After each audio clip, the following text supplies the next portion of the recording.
One thing that is crazy to me, as somebody who's worked in women's weight loss for 15 years, is that calorie deficits are what we're often heard as all we need for fat loss. It's crazy. It's actually nuts to consider only a calorie deficit as being the factor necessary for weight loss for women. What I've got for you here is an actual more complete list of factors to contemplate for midlife women's weight loss that go well beyond tracking your calories, tracking your macros, weighing your food on a scale, tracking it in an app. Like, those actions are well and good, but there are at least 8 factors more important than that for women's weight loss. And I'm going to run you through them right now. In order, might I add. I ranked these in what I consider to be an order of importance, or a chronology, maybe we'll say. Number 1 is motivations that matter. Before you go on a weight loss journey, why are you doing it? What is the dream outcome, and why is that outcome important to you? How will your life be better when you've achieved this outcome? Ideally, your motivation is not something temporary or transient. Ideally, it's connected to your values in some way. I'm trying really hard not to use the phrase find your why, because I'm just tired of hearing. I just get a little squirrely about phrases that have gotten trite and cliched. But for example, when I take on a new client, they have to complete an intake form, and the majority of the intake form is around goal setting. What do you want? And why is that important to you? And why is that important to you? We go kind of deep on the why until we get to something that is truly intrinsic. How will you be happier? How will your life be better if you get this? Crash dieting before the cruise so you don't feel as bad in the bikini. Okay, why though? Because that's fine. That's a fine goal. There's nothing wrong with that goal. Like, here's the deal. Your goals are your goals. But do you know why that's your goal? Is it because my sister-in-law is going to be on the cruise and she's judgy and I want to look better than her?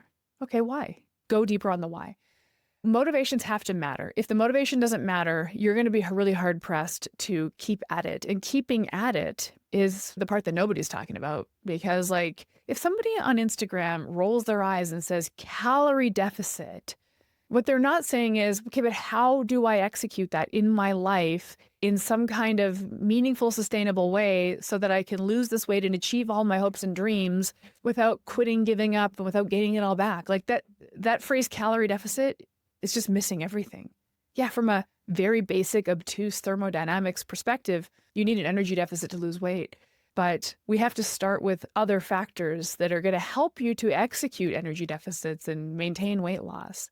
So motivations that matter are number 1. I front load this in my coaching relationships. We have to make sure that we're aligned on your motivations. Do you even know why you want this? You can want to look hot. We're going to talk about this in a second, because your perceptions of beauty and what you think is available to you from a beauty perspective is one of the 8 factors that I'm going to cover here today in this talk. You can want to look beautiful. You can want to look good. You can want to wow and impress the people in your life. You can want to wear high fashion clothes. You can want to look good naked. Yes, yes, yes, and yes. All of it is a yes. But why? And if you're going to work with me, these motivations have to be deep enough that you'll persist with the necessary intervention, the program, forever.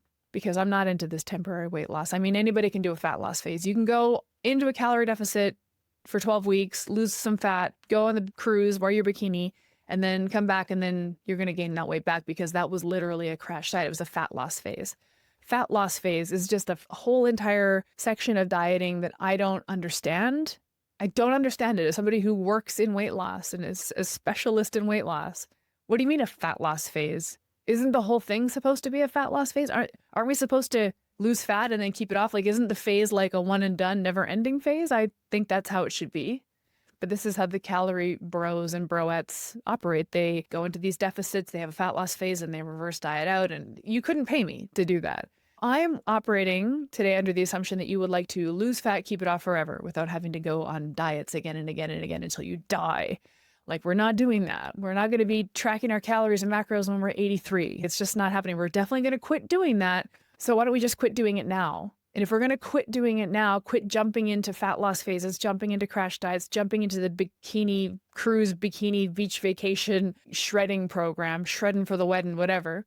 If we're going to quit doing that, let's just quit doing it now. And if we're going to quit doing it, then we have to contemplate these factors. Number one, motivations that matter. Why is this important to you? You're going to have to answer that question if you work with me, because I'm going to front load it. We're going to have that conversation on the phone before I even invite you into the program.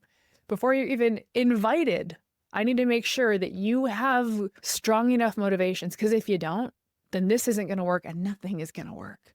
Shallow motivation encourages shallow effort. And the best you're going to get from a shallow effort is a temporary outcome. I don't want temporary outcomes, do you? Number two, addressing your diet programming. This is the psychosocial aspect of weight loss that, as far as I'm concerned, is mission critical when dealing with quote unquote midlife women's weight loss. And I say quote unquote midlife because some of us are beyond midlife, but it's fine. We say midlife, we're referring to this woman in her 40s-ish. Thereabouts. You might be in your 30s, you might be in your 50s, you might be in your 60s. We call that all midlife. It's a very big range. But for me, this is a generational aspect. We're talking millennials, we're talking Gen X. We're talking women who were brought up in a thin culture where the only beauty idea, the only aesthetic that we knew was appropriate was skinny, which is different from now because right now we've got muscle mommies and curvy girls with giant butts is really trending. And in some circles, women are loving the look of muscle. And I see so many young women in the gym strength training and I'm in love with it. Oh yes, these young women are maturing into adulthood, believing that there's diversity in beautiful body shapes, right? Their programming is going to be different than ours. So when they get into midlife, it might be different.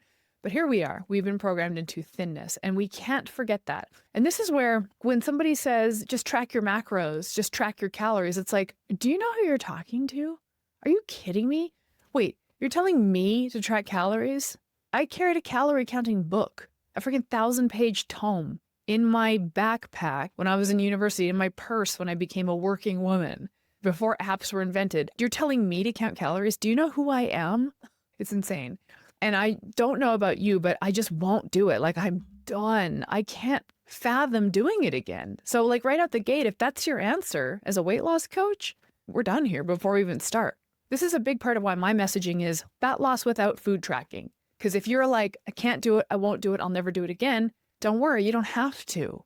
By the way, I know why you don't want to do it. It's not because you're lazy. It's not because you're undisciplined.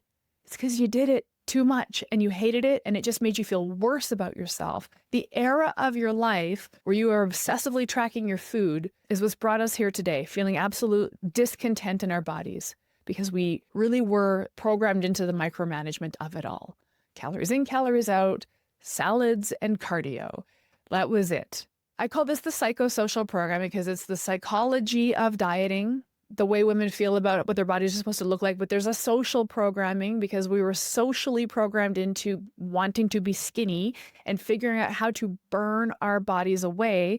So purely catabolic endeavor, just very little food and tons of cardio, burn it away, burn it away, burn it away.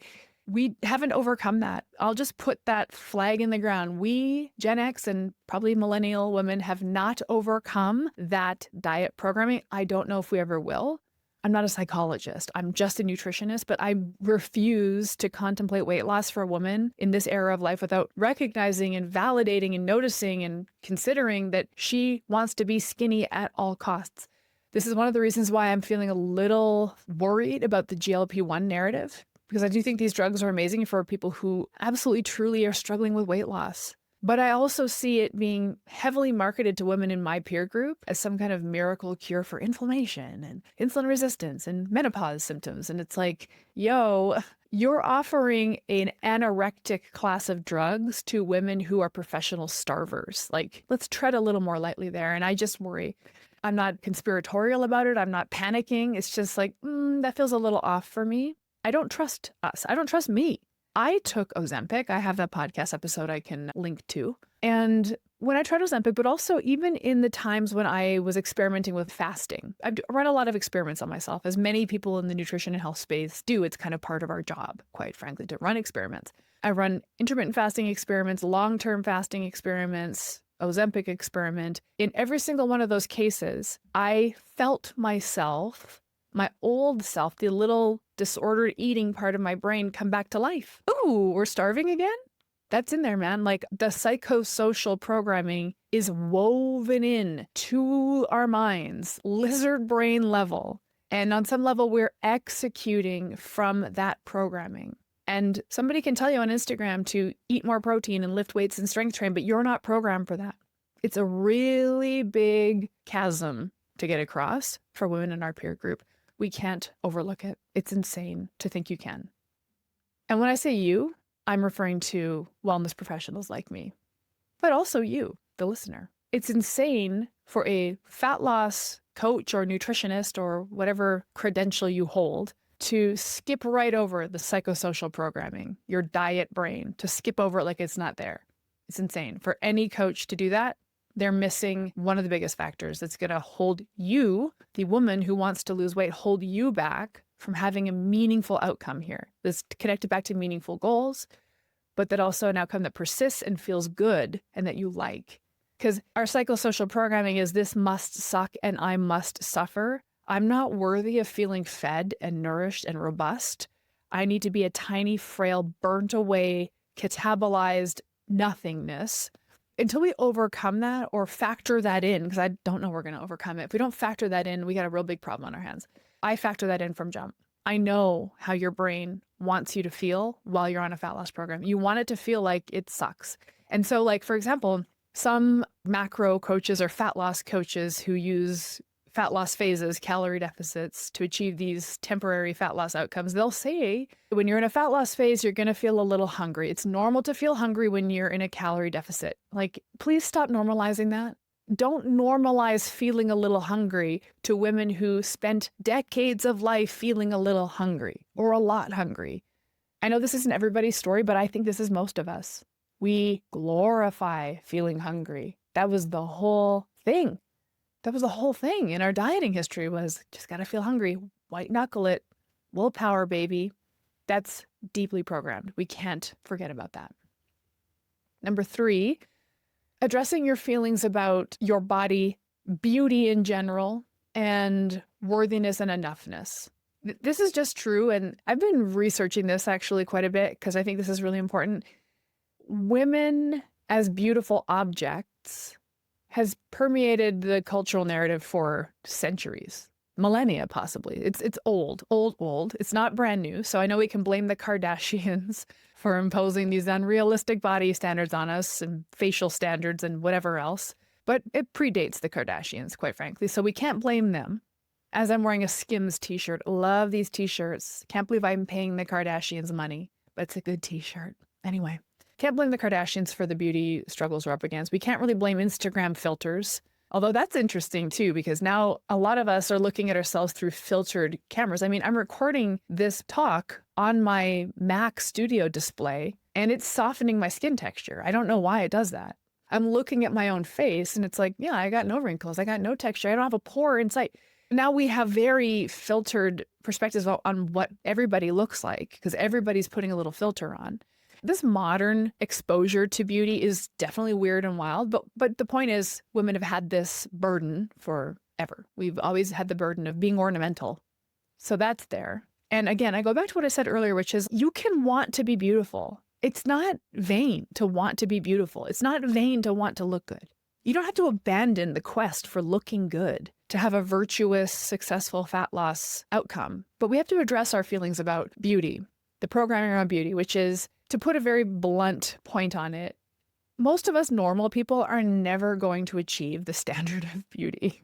I know that sounds very fatalistic, but I can tell you, like, I've tried. I've been trying it for 49 years, man. I've been trying to do the skincare, do the hair care. First of all, pluck your eyebrows out and then tattoo them back on and then get the tattoo lasered off because, you know, eyebrow trends change and you got to be with the times. So just completely manhandle your eyebrows every decade of your life. You know what I mean? Like crazy, right? Like we're just striving for fleeting moments of feeling like we're getting close to the edge of being beautiful enough, but never, ever quite getting there. And here's an example that I know you can relate to. The picture you've seen of yourself. You pull up this picture, you were in your 20s, your early 30s, you're young, hot, in the peak of your fertile years. So the most beautiful, nubile gorgeousness that you've ever been and will ever be. at the height of your fertile years is when we're the most beautiful we'll ever be. And when you had that picture taken, you hated it. Now you look at the picture and you say, oh my goodness, why did I ever think I looked bad? I was stunning. Exactly. But when the picture was taken, even though you were objectively stunning, you didn't think you were. This just marches on. On one hand, I'll say it's perfectly amazing and reasonable and within your purview to want to love the way you look, but also you might not ever love the way you look. Up until now, you haven't. You can look back a little posthumously and say, I really did look good back then, but remember that when you were living that younger version of it, you didn't think you looked good. You never have thought you looked good enough. I recently found a photo of myself in a bikini, which is crazy because, I'm not the type of gal, and never have been, that would welcome a bikini picture. But I was on vacation to Jamaica with a friend. This is in 2003 is when it was. So I was, how old was I? 2003, 27 years old. Yes, 27. And right there, height of my gorgeousness, right? 27. When I had this photo taken, I hated it. I was like, ugh, I look terrible in this bikini. Oh my God. Of course I didn't. I was 27. I was the hottest I've ever looked in a bikini. But at the time, it's like, ooh, thank goodness this predates posting everything on socials. So it never saw the light of day. But anyway, the point is I found this photo on the weekend and looked at it. My 49-year-old self looking at 27-year-old me in a swimsuit. And still I was like, yeah, it doesn't look that good. I still don't think I look that good. When will I ever feel beautiful enough? When will you actually feel beautiful enough? And this is a bit of a come to Jesus, because it's like, hey, what if you never think you're there? What if you never achieve the level of beauty that you think you want to achieve? What if you got close enough to it that you were content? Could we achieve a level of contentedness with the outcome? Maybe that sounds crazy, like, wow, Erin's asking us not to reach for the stars. Like, what kind of goal setting is this, lady? I want to reach for the stars and you're telling me to aim lower. This is just in the realm of being realistic. Like, I want you to have forever outcomes. I want you to get the hell out of dieting, get it done and go. So with that in mind, we have to rearrange the goal. We have to aim a little lower. Unless you're very wealthy and you can afford all the Kardashian treatments, then please. I think I told this story before about a woman who I bumped into at the gym as I was grinding it out with my personal trainer. This woman said, I thought about investing in a personal trainer, but I just decided to invest that money in plastic surgery instead. And it was like, damn, it's actually kind of smart. Hey, whatever floats your boat. Hear me when I say this. You are beautiful. You are. And there's a very good chance as well that you will never be beautiful enough, if that makes sense. We have to address your feelings about your potential beautifulness and what that means to you. What if you never achieved it? Are you less worthy? No. Do people love you less? No. You don't have to be that beautiful. You may never be, but you can be a more beautiful, confident version of you. What does that look like? What would that be? What's the version of you that you could be content with? Number 4 is skill development. It's interesting, the skill development landed right in the middle of my 8-part list, but I actually think it's foundational. You need to consider fat loss as developing a skill. This isn't a plan you're following or a thing you're doing. It's a skill you're developing. I'm going to say that again. Weight loss is not a thing you're doing or a plan you're following. It's a skill that you're developing. You have to reframe this as skill development. That's the only way it's going to work. If it's a plan you're doing, you're just going to do it till you stop doing it. Then you're going to say, well, that didn't work. And then you're going to do another plan and do it until you stop doing it and say, well, that didn't work. Now you're just collecting failed attempts. And now you think you're a failure. You think either I'm a failure or this whole diet industry is a failure.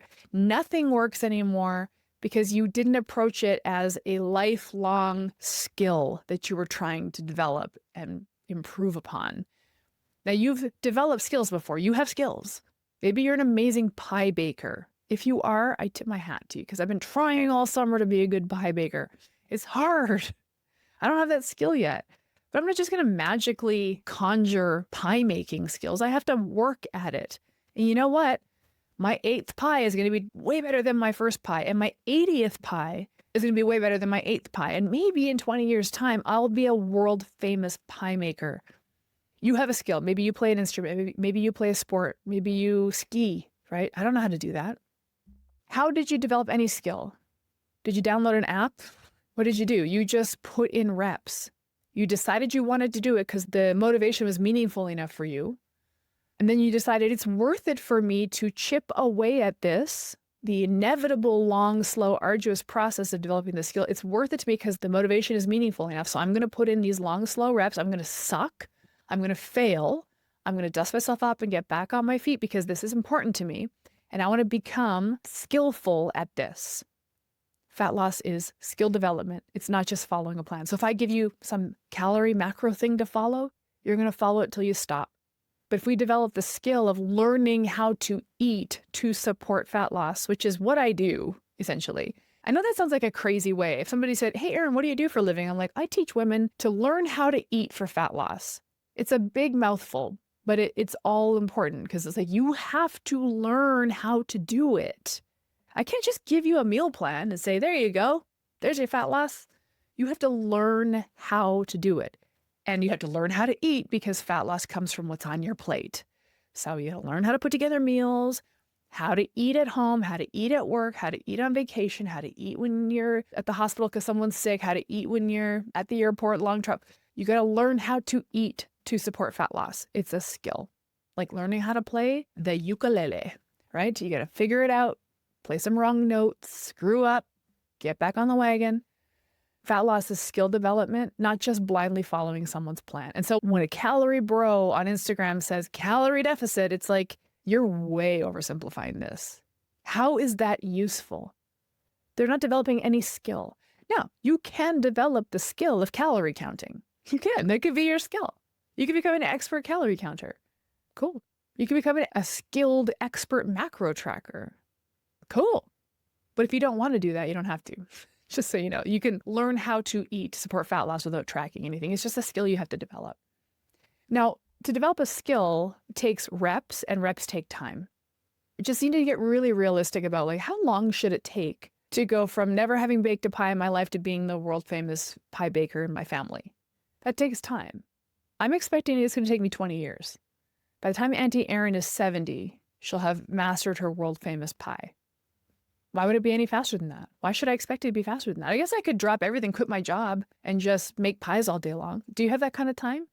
Do you have the time to be a professional dieter? Because that would be how you could accelerate this. If you dropped everything and devoted everything, all of your resources, your mental energy to paying attention to your food, you can get this done faster. But my hunch is you don't have that kind of time. You don't want to. Be realistic too about the skill development. How long should it take to develop this skill? It might take years. It might take forever. But you have to start by approaching it as skill development, not just some plan I'm doing, thing I'm trying. We're not doing that anymore. Number 5, identity shifts. You have to become the kind of person who executes the things to get the outcome. You have to really embody the behaviors, the actions. I'm the kind of person who puts all my food on a food scale and logs it in a notebook. No, I'm not. You might be. I don't think you are. If you're listening to this, I don't think you're that kind of person. And if you ran that thought experiment, like, could I be that kind of person? Could I be the kind of person who weighs all their food on a food scale, never eats at a restaurant, logs everything in an app? No, I don't think I could do that. But if you could, then that's available to you, right? Just be the kind of person. So it goes back to motivations that matter, which was the first thing on this list. What do you want? What do you want to do? What do you want to be? What do you want to have?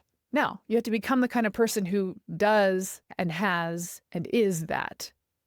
You have to become the person who executes the things to get what you want. What I've found in my weight loss practice is that the identity shift happens through a lot of what I've talked about here, through failing and trying again, through navigating life's inconsistencies. Like, hey, I went on vacation and I usually just pig out on desserts and wine, but I didn't. Oh, look at you changing your identity. You're the kind of person who goes off on vacation and doesn't pig out and guzzle wine. Cool. Here's the example that I use, and this is a weird example, but I always use it. A few years ago, I worked at a gym as the resident nutritionist, and it was just like a side gig. They were just the gym I go to was trying this out, and they asked me if I would come on and just be sort of this fractional staff member. I had an office, and I would sit in the office in my little uniform, and people could come in and ask me nutrition questions. It was not my favorite, but it was a cool experiment. But anyway, the uniform I wore was a jacket that said nutritionist on the back. So people, when I was walking around the gym, they'd know that I was the nutritionist and they could pick my brain. But if I was going to stop at the grocery store after work or meet a friend for drinks after work, I'm wearing a shirt that says nutritionist on it. I'm behaving differently. I'm the kind of person who won't go down the chip aisle at the grocery store. I'm the kind of person who's probably not going to order the big fat plate of French fries at the restaurant because I've got nutritionist on my jacket. Do you know what I mean? There's something about that, like becoming the kind of person who, now, I don't need you to literally label yourself, but there's like these internal labels you're going to give yourself. Again, it anchors back to motivations that matter. If the motivations don't matter, it's going to be really, really hard for you to shift your identity to be the kind of person who. But once you start to see your identity shift, like, oh, I am the kind of person who executes the actions that get me closer to my goal, that feels really good. Because the flip side to this is the person who always self-sabotages. If I could delete a phrase from your vernacular, it would be self-sabotage. Because it's like, you're not sabotaging yourself. Relax, okay? You just ate a slice of birthday cake. There's no sinister sabotage happening here. Chill out. But women always say, oh my God, I totally self-sabotaged this weekend. I'm like, no, you didn't. You ate birthday cake. Please move on. But if we constantly identify as being a self-saboteur, I always self-sabotage, I always self-sabotage, you're going to keep saying that. Guess what you're patterning? You're patterning that identity, the kind of person who always self-sabotages. And then you basically manifest, it self-fulfills. This prophecy self-fulfills. I always self-sabotage. And then lo and behold, look, I did it again. See, I did it again. I told you I always let myself down. I always self-sabotage. Quit saying that. Just don't be that kind of person anymore. Just don't be that kind of person. I say that like it's easy. Listen, identity shifts are not easy. They take time as well. And it takes reps and it takes all this patterning and this acknowledging your programming and everything I've talked about. Remember, this list is in order of importance. The identity shift comes like kind of down the list after you've addressed motivations that matter and your psychosocial programming and your feelings of worthiness as it pertains to beauty and the skill development required to be a type of person who loses fat. Now you have to identify as a type of person who executes those skills and behaviors. That takes time. We're in the middle of the list now. Skill development and identity shifts is really what my fat loss program focuses on. So when I say, here's what's way more important than calorie deficits, I'm like, you got to factor in skill development and identity shifts in the fat loss program, or else it's just this dumb plan that someone's going to follow temporarily till they quit. Number 6 on my list, and I'll be honest, this was a last minute addition to the list, but I shuffled it up to number 6 because I was like, you know what, we got to talk about this too. Remember, these are 8 factors that are more important than tracking calories for midlife women's weight loss. Number 6 is hormones. I know. I feel weird about saying it, but the hormones I'm talking about are not your reproductive hormones, okay? So we'll talk about those because many people that I engage with are going through a perimenopause or menopause transition, whatever. So we'll talk a little bit about the reproductive hormones, estrogen, testosterone, progesterone, all those hormones that are doing wacky things as you go through perimenopause. But I'm actually talking about your metabolic hormones. Those hormones are actually really important for fat loss, your metabolic hormones. So insulin, a few other appetite signaling hormones like leptin and ghrelin, which I don't talk about that much, but they're interesting. Cortisol is a metabolic hormone. I know you think cortisol is the stress hormone, but it's a metabolic hormone. It's a fuel moving hormone as well. It can be triggered as part of the stress response, but it has other triggers as well. It's a fuel moving hormone. I consider melatonin a metabolic hormone because I consider sleep to be highly metabolic. So these are the hormones I play with my clients. I'm like, we need to get these hormones working. Insulin is the fuel partitioning hormone. It's deciding where fuel goes. It's a great hormone, really good hormone. It's not making you fat. Insulin is not making you fat. I mean, it moves fuel around in your body. And for a lot of women that I work with, they arrive into midlife just mildly dysregulated. That hormone insulin is just a little dysregulated. And that's just because you have been micromanaging your food like a dieter for your whole life. So insulin's like, what are we doing here? Where's the fuel? What's happening? Like, it's just a little confused in a manner of speaking. I'm using very kindergarten language to describe these hormones. And I'm anthropomorphizing them a little bit. Insulin doesn't really have feelings or thoughts, but it's picking up what you're putting down. Hormones are responsive body chemicals that respond to signal. And the signal we've been sending through our 20s and 30s was dieting, salads and cardio. So insulin's like, what are we doing here? Women arrive at midlife mildly insulin dysregulated. That could be prediabetes, which is kind of extreme, or it could be milder insulin resistance, which doesn't really show up on a blood test unless your doctor's really switched on. And by the way, according to the CDC, and this is an old stat, 88% of adult Americans is somewhere on the spectrum of insulin resistance and metabolic dysfunction. So yeah, it's a thing. It's a thing. Insulin's a thing. It's weird not to think about insulin. So I'm not going to bore you with this topic, but sometimes there's a calorie hormone sort of brouhaha where it's like calories matter, hormones matter, and it's like it's this either or fight. It's like, well, it all matters. Like hormones definitely matter. And if you're just doing dieting without factoring in hormone function, you're really missing a giant part of it. I help my clients upregulate their insulin sensitivity so that this fuel partitioning hormone is working better. And when fuel partitioning, fuel moving is working better, well, you're not storing as much in fat. Maybe you're utilizing more fat in your cells. And so, quote unquote, burning fat. But there's also other major awesome implications for having better metabolic health, including more mental energy, more mental clarity, more body energy, more life energy. You feel like yourself again, your mood improves, your attitude improves when you're well fueled, okay? Being well fueled means the fuel is there and my body can use it. Food is fuel is a dumb ass statement. Food is fuel as long as your fueling partitioning system in the body is working to assimilate the fuel appropriately. Have I lost you? The hormones are what's putting fuel around the body. What I'm trying really hard not to say is that hormones make you fat, because that's not true. That's not what they do. That's not true. It's moving fuel around the body. Fat is fuel that's in storage. It's fine. Your body fat that you don't like is fuel that's in storage. It's fine. It's perfectly fine to store fat in fuel. It's not a problem. But if you want to get some fat out of storage, that's now a fuel partitioning exercise, shall we say. Insulin's a hormone that I do work on with my clients, getting that working a little better. I like to talk about cortisol because I think it's maligned inappropriately. It's not making you fat either. It's doing what it's doing. If stress is a big factor in your life and you're convinced that stress is making you fat, don't blame cortisol for that. It's like blaming the firefighters for showing up at the fire. Well, the firefighters are always at these fires. Are they starting the fire? What's going on here? Go to the root cause. The root cause is you're a stress case. Your life is out of control. There's something about it that is not manageable emotionally, spiritually. What is that? What part of that can you get some control back on? Don't blame cortisol for that. But also, by the way, melatonin, I'm just going to circle back because I love insulin. I love talking about insulin, but actually melatonin is my favorite hormone because I think sleeping is so metabolically crucial. I don't think, I know it.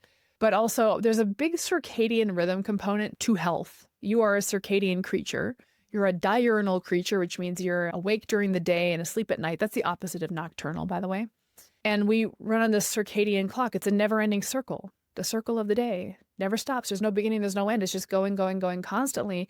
So feeding and exercising, all the diet stuff that we do happens in the waking part of the circadian clock. But then at the sleeping half of the circadian clock, that's metabolic too. Like what we do in the daytime affects how we sleep. The way we sleep affects how we fuel partition in the daytime. So if we're trying to get fuel working, we have to contemplate it during waking and sleeping. We have to contemplate our waking and sleeping hormones and the handoff between waking and sleeping hormones. Oh, I get so excited to talk about this, but I'm not gonna bore you with this. This is a element that I teach in my protocol. At a super gettable level, it's just fun. But we have to factor in your metabolic hormones. Are they working? Are they all working together? Are they harmonized? Are they responding the way they're supposed to respond when they're supposed to respond? This is all on the circadian clock. Are you aligned with your circadian clock or are you like completely off kilter? There's lots of things that make us off kilter. The modern human experience has really dysregulated our circadian rhythms. And that's, I think, I hang my hat on this, a pretty big root cause of why people are struggling with their weight. Let's get you back into harmony with these rhythms. Just to close the loop on your reproductive hormones, estrogen, progesterone, testosterone, when you're going through the menopause transition, those hormones are doing crazy things. Now, there is some specific metabolic implications. So, for example, when estrogen is on the decline, according to what we're seeing in the modern menopause research, insulin resistance bumps up a little bit. So that was that insulin dysregulation I talked about. So if you come into your 40s already dysregulated because you were dieting through your 20s and 30s, and then you hit menopause, well, that's going to get worse. So it feels like it gets worse at menopause, but you were kind of laying the foundation for that. Us Gen X and millennial women, this is again the psychosocial piece that you can't overlook, right? Maybe in generations to come, they won't arrive to menopause already insulin resistant. Who knows? These young women are eating and training in the gym. They're probably going to be metabolically healthier when they get to midlife than we are because we dieted.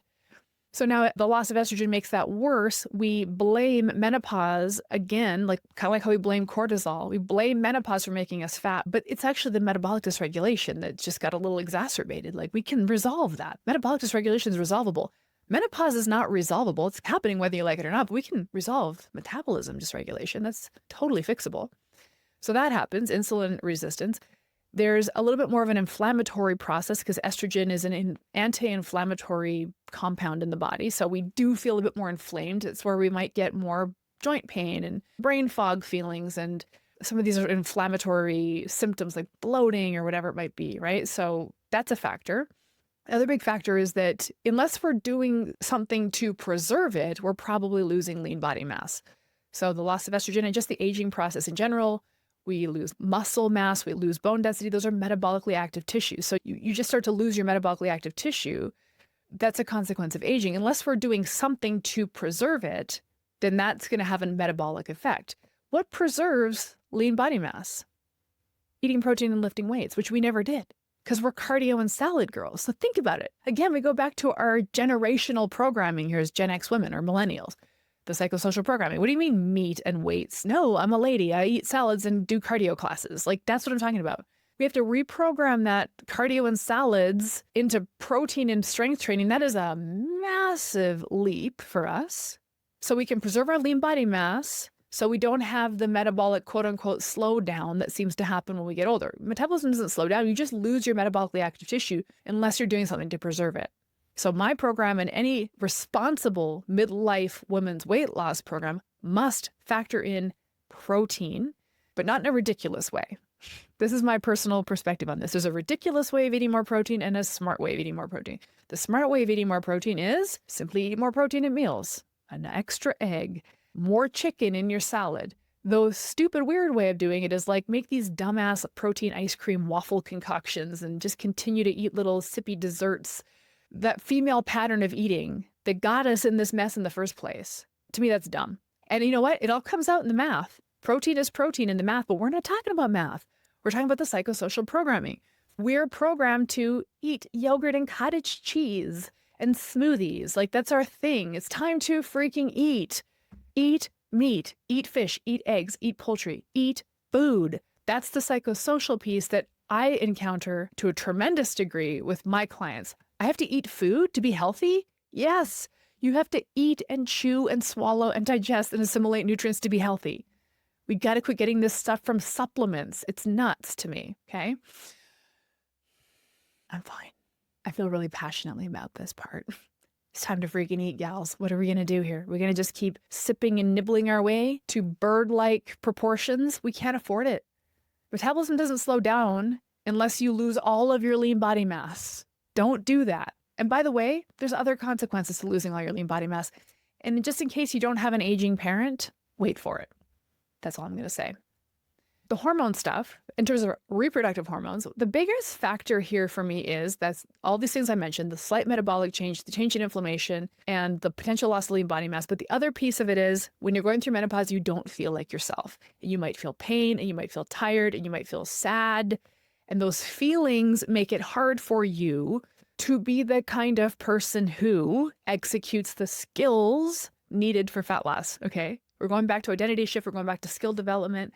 When you're in the menopause transition, I say this as somebody who's right in the smack dab middle of it, it objectively feels hard some days to get out of bed, to go to the gym, to care enough to feed myself. Like there's just mood changes and energy changes that make it really hard. So that is why you should explore menopause hormone therapy.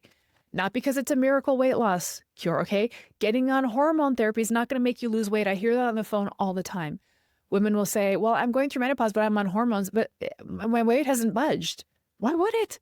That has nothing to do with your weight. Metabolic hormones affect your weight. Your reproductive hormones don't, but they affect the way you execute the behaviors, the way you feel about yourself. Do you see how this goes deeper than just calories? I mean, so when I'm working with menopausal women, perimenopausal women, women in the menopause transition, whatever word you want to use, I'm just sick of the word perimenopause, so I try not to use it anymore. I'm sick of it. But I work with women in this stage of life, as am I. And I always want to know, hey, are you exploring menopause hormone therapy?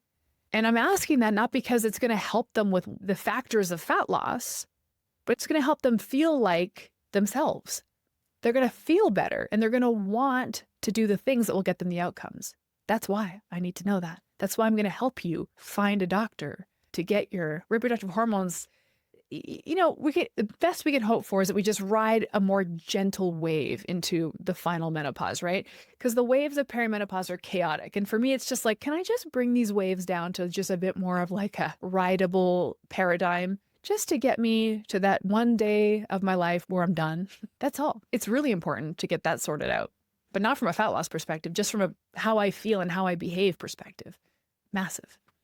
Number 7 on my list of 8 factors that are more important than tracking calories for midlife women's weight loss. This is based on my experience. I've worked in women's weight loss for 15 years. This is all I've ever done as a nutritionist. It's the only thing I care about. It's the only thing I do. It's the only thing I know how to help people with. I've worked with over 3,000 women in this time.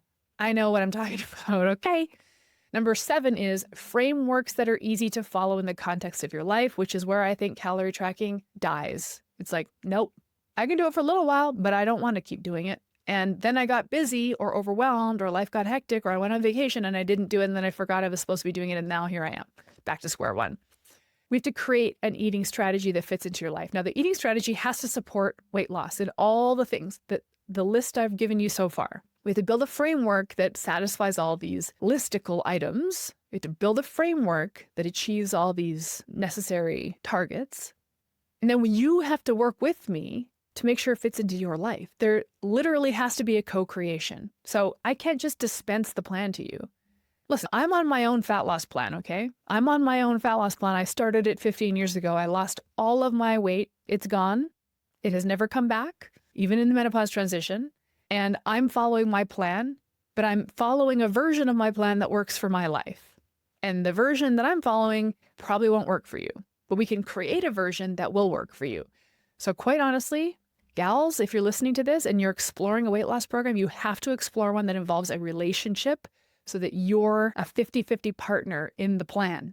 Because if you don't factor yourself and your life and your family and your preferences and all your goings on into the plan, it ain't going to work.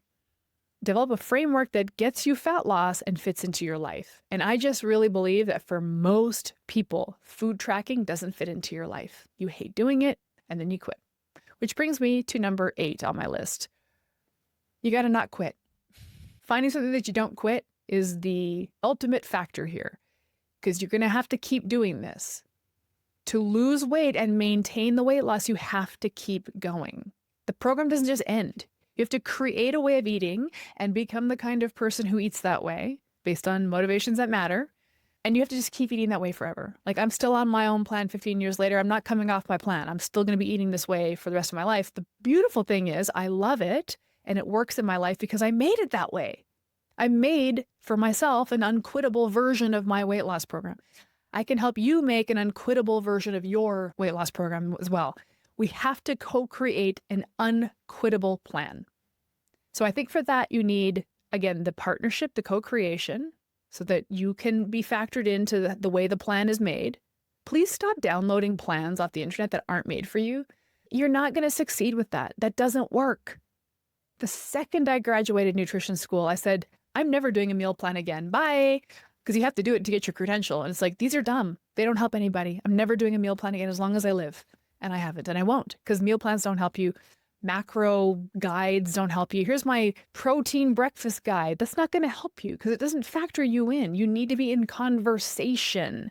And only if you have a conversation about what you're doing and why and how, only then will it be a unquittable, sustainable program for you. Because you want sustainable results, we have to solve for quitting. 8 factors that are way more important than tracking calories for midlife women's weight loss. Number 1, motivations that matter. Number 2, addressing your diet programming, the psychosocial aspects of how you think and feel about food and body. Number 3, addressing your feelings about your body, beauty, worthiness in general. Number 4, skill development. Number 5, identity shifts, becoming the kind of person who executes because it's important to you. Number 6, hormones. But I'm talking about the metabolic hormones, okay? Get your metabolic hormones working. Number 7, frameworks that are easy to follow in the context of your life, so you must be involved in the creation of the plan. Number 8, support so you don't quit.